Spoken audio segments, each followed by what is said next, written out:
Guys, today we're going to show you how to lay pre-finished floor.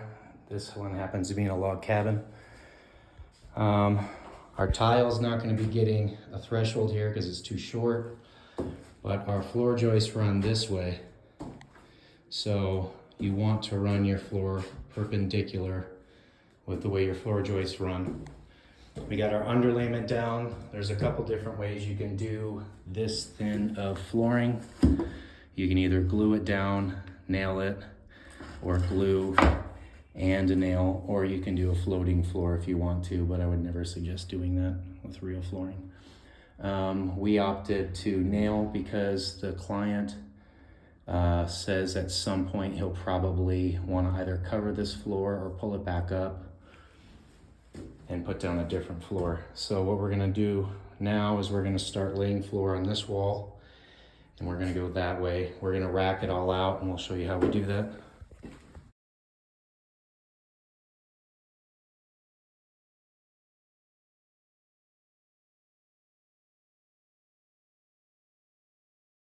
Okay, typically in a large room, you'll rack out this whole thing through the entire room and save you time.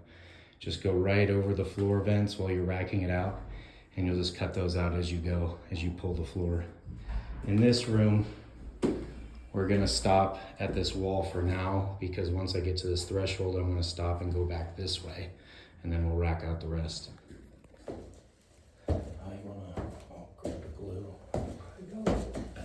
Okay. So, you want to make sure that this floor is about 3/16 away from the walls. Fortunately, we're only a 1/4 inch thick of flooring, so we can slide underneath the wall if for some reason it does expand. These first row, I always like to glue it, and then we'll top nail it to make sure it doesn't go anywhere. This room's square, we already measured it. It's not like it's a big room, so it's not like there's a whole lot you have to worry about as far as being out of square.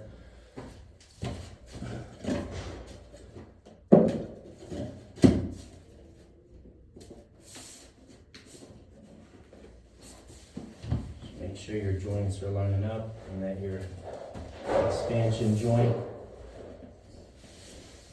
is the same across the back wall. And I'm using just 1-inch brad nails. If you shoot it close enough to the wall, you won't have to worry about filling your nail holes because the trim will cover it.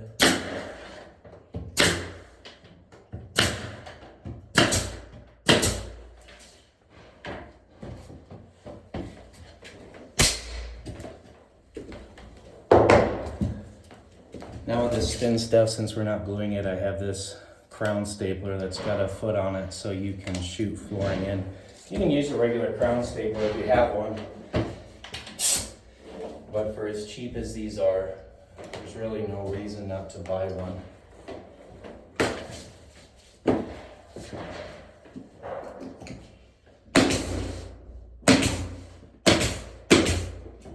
want to shoot every 6 to 8 inches, no more than that.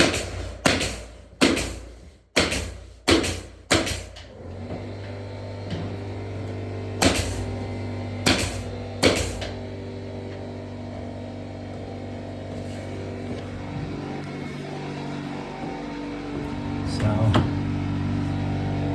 that's what the staples look like. And there's our top nails.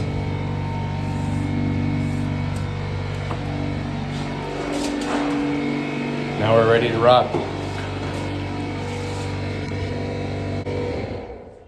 Regular flooring mallet.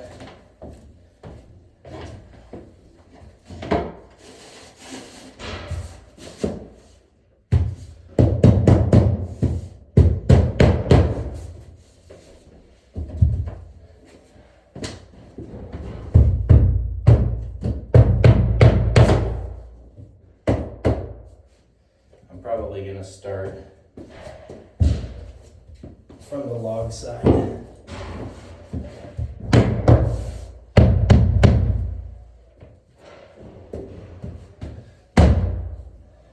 Here in Western Colorado, we like to see our moisture content in this floor around 5%. You don't want to go higher than 7. And you stick a moisture reader on your flooring. If you install your flooring with the moisture too high, once you get moved into your house, the floor will shrink and you'll have gaps everywhere. And same if you do the opposite, if you get it too dry and then they stick like a humidification system in or start painting, it'll swell and buckle. Seen it happen a lot.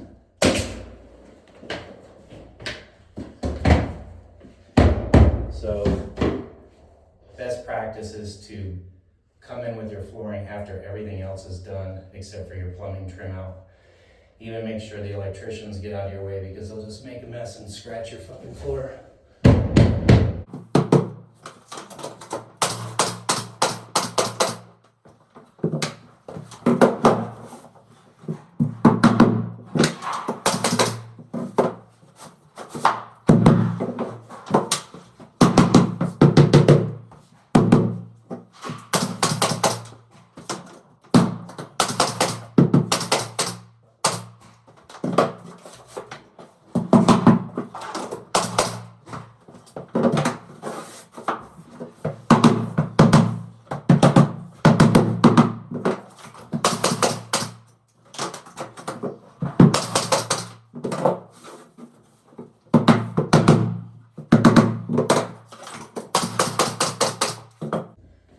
I'm still holding off of the logs 1/8, off of here, 1/4 inch to whatever. You can still tuck underneath there another 1/2 inch, so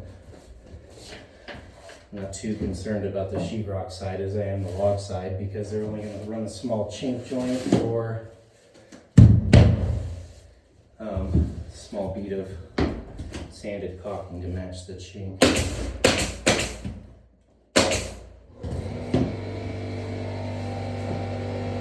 So now to our vent, we're just going to take this board, mark it out, and cut around our vent, and then I'll show you how to do the threshold.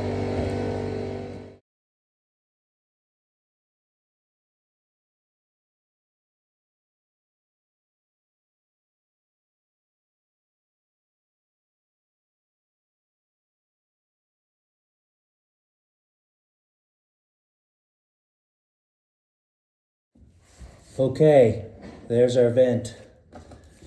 If you end up getting any little chips or diddles like this, you can just go get a little stain pen. This is going to get covered by the vent, but still just for demonstration purposes. Whoops.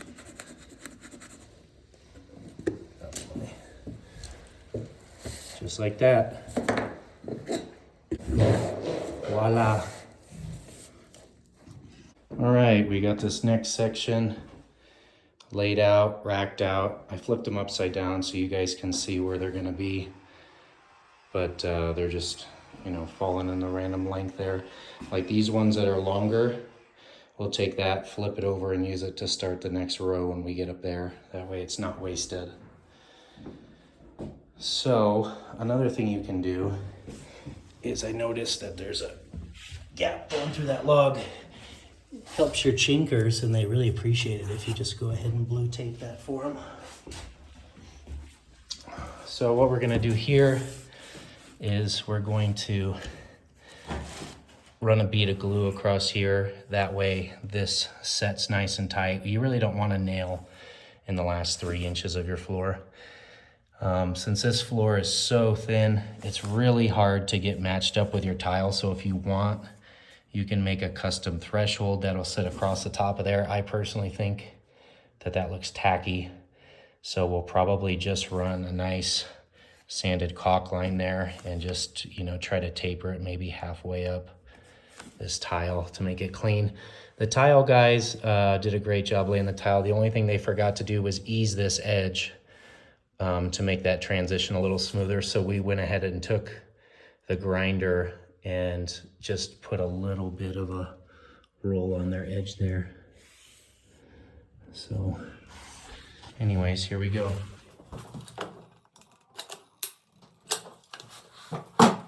got you here, one of the things you want to worry about when you're laying your floor is to make sure that you're keeping your joints at least the thickness of the board away. I can show you here in the other room while he's cutting that. One that I messed up, they're called an H joint. So see how this joint is too close. You want to avoid doing that.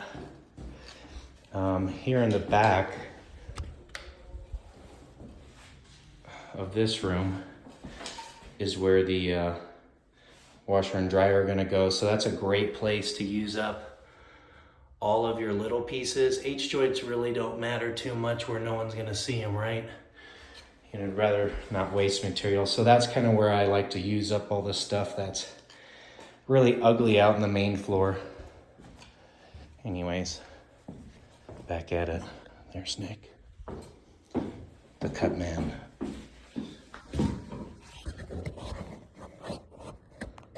Let's try that again now that we get glue all over our tools.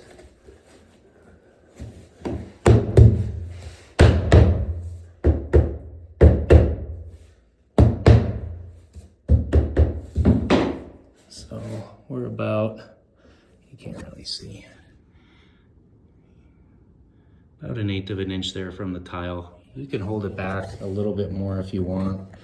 This 1/4 inch engineered flooring stuff's not really gonna swell that direction.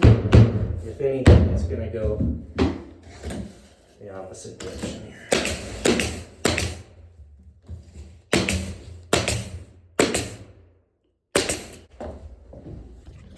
Okay, so that wraps this little section. You really don't want to run boards much smaller than this. 4 inches, 5 inches. You don't want to go smaller than that. So anyways, this is our crack. This is how it looks. Door will sit here. So we'll just tape this off, tape off the tile, run a nice joint of sanded caulking there. Anyways.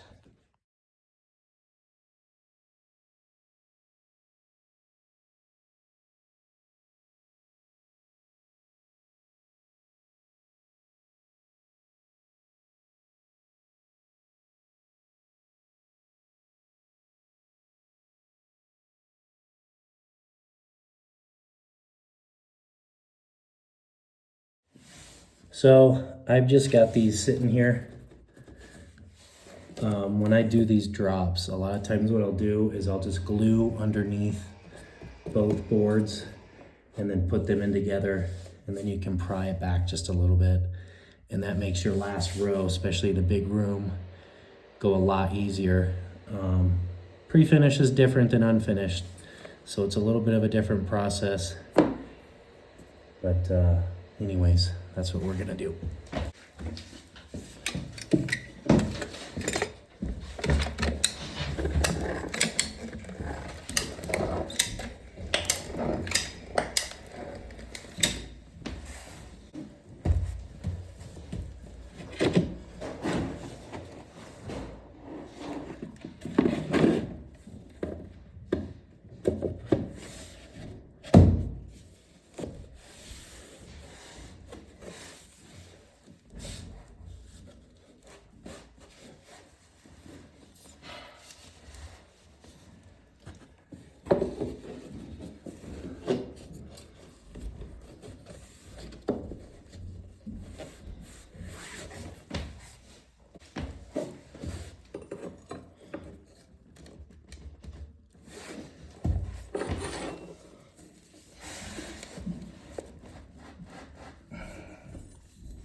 Also important that when you are nailing these, you're keeping it flat.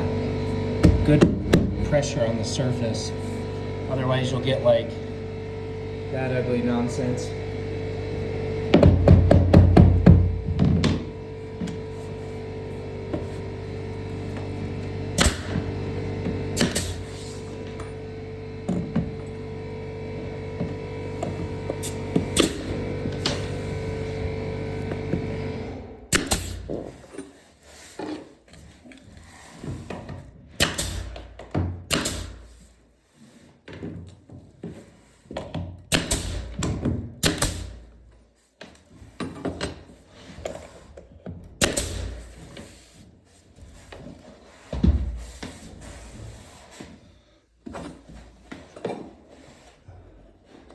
Okay, we just got this room established with our first row.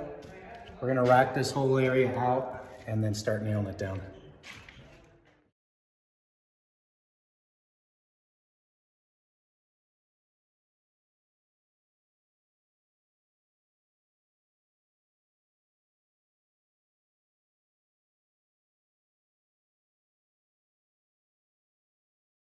All right, our room's racked out. It's been about 20 minutes. We just set these over here so you know your cut lengths. Once they're nailed, Nick will stay ahead of me cutting them and sticking them there. It is imperative that you rack out your floor unless you're like 18 years old and love getting up and down for every single board you want to nail.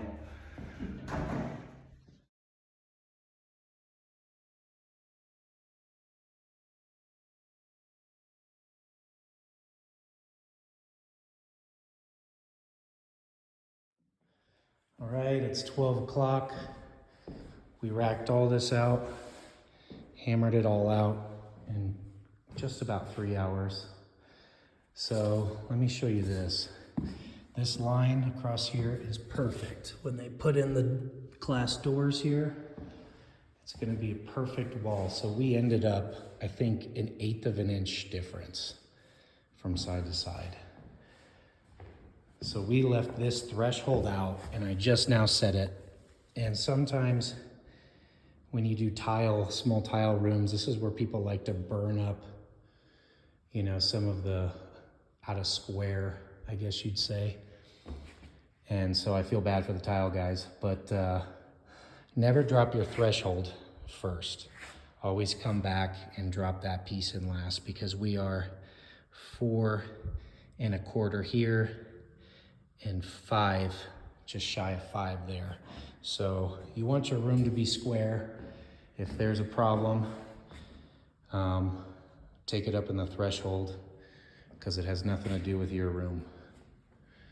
So again, rack out your rooms.